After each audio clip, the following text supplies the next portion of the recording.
Assalamualaikum warahmatullahi wabarakatuh. Perkenalkan, nama saya Ridho Kusnunurrahim dengan NPM 2413025023 dari Program Studi Pendidikan Teknologi Informasi Universitas Lampung.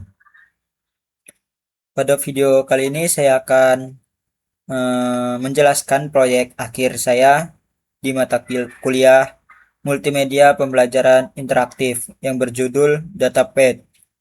Perjalanan data dari input ke output. Jadi media pembelajaran yang saya kembangkan ini untuk membantu siswa khususnya SMA untuk memahami konsep perjalanan data dalam sistem komputer, khususnya proses input, pengolahan data, dan output. Jadi materi ini dipilih karena masih banyak siswa yang mengalami kesulitan dalam memahami bagaimana data diproses di dalam komputer, karena proses tersebut tidak dapat diamati secara langsung. Nah, media pembelajaran yang saya kembangkan ini menggunakan HTML, CSS, dan JavaScript dengan bantuan Visual Studio Code sebagai editor utamanya. Selain itu, Canva digunakan dalam proses perancangan storyboardnya sebelum media dikembangkan. Dan saya juga menggunakan Draw.io untuk membuat flowchartnya. Selanjutnya kita masuk ke menu websitenya. Kita masuk ke Run, Start Debugging. Nah, ini adalah tampilan halaman utamanya. Jadi pada halaman ini terdapat tombol mulai yang digunakan untuk masuk ke menu utama. Oke, kita akan mulai. Nah, setelah masuk menu utamanya, pengguna dapat memilih beberapa menu yang tersedia, yaitu tujuan pembelajaran, panduan pengguna, materi, kuis, dan ada tentang. Nah, selanjutnya kita masuk ke menu tujuan pembelajaran dulu. Jadi pada menu tujuan pembelajaran ini, pengguna dapat melihat kompetensi yang diharapkan setelah mempelajari materi dalam media ini. Ada konsep dasar alur data dalam sebuah sistem komputer mulai dari input hingga output dan seterusnya. Kita kembali ke menu lagi. Selanjutnya ada panduan pengguna. Nah, jadi pada menu panduan pengguna ini yang berisi petunjuk penggunaan media agar pengguna dapat memahami fungsi setiap fitur yang tersedia. Nah, seperti ini ya. Kita balik lagi ke menu. Lalu selanjutnya kita masuk ke menu materi.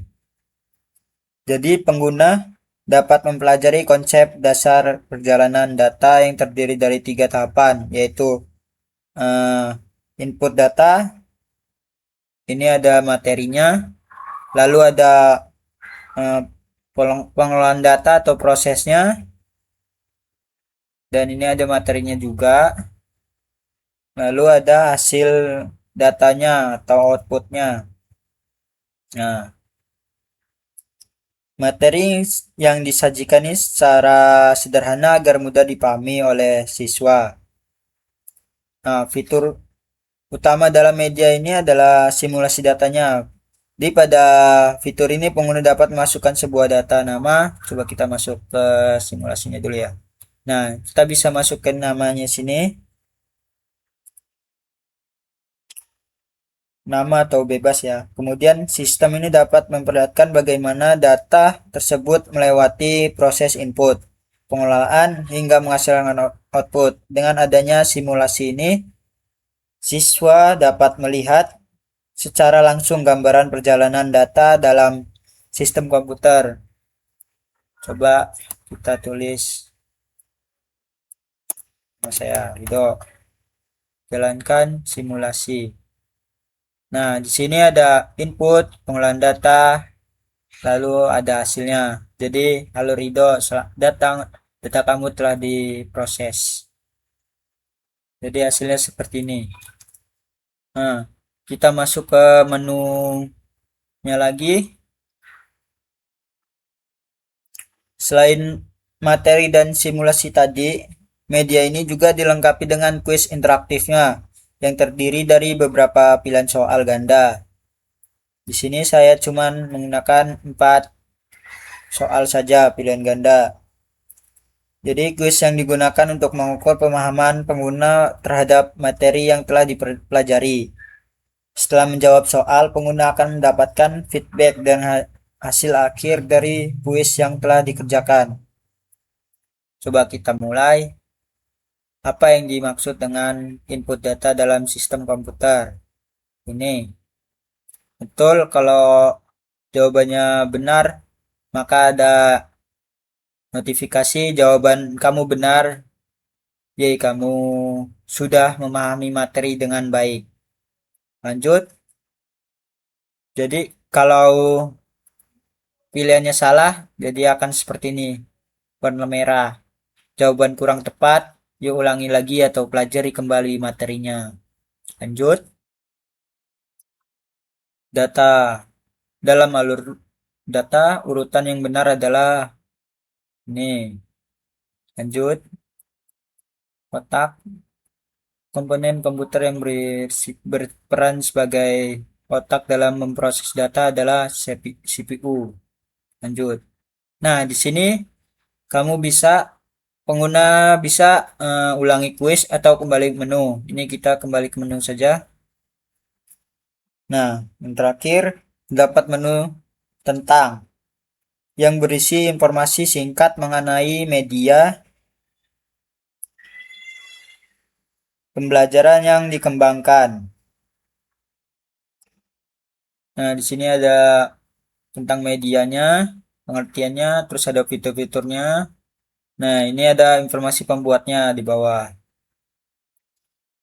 Nah, berdasarkan hasil uji coba terbatas yang telah dilakukan media pembelajaran DataPad dapat berjalan dengan baik. Seluruh fitur dapat digunakan sesuai fungsinya dan pengguna memberikan tanggapan positif terhadap tampilan serta simulasi yang tersedia. Demikian penjelasan proyek akhir multimedia pembelajaran interaktif yang dapat saya sampaikan. Semoga media pembelajaran ini dapat membantu siswa dalam memahami konsep perjalanan data dari input hingga output dengan lebih mudah dan menarik. Terima kasih atas perhatiannya yang diberikan. Wassalamualaikum warahmatullahi wabarakatuh.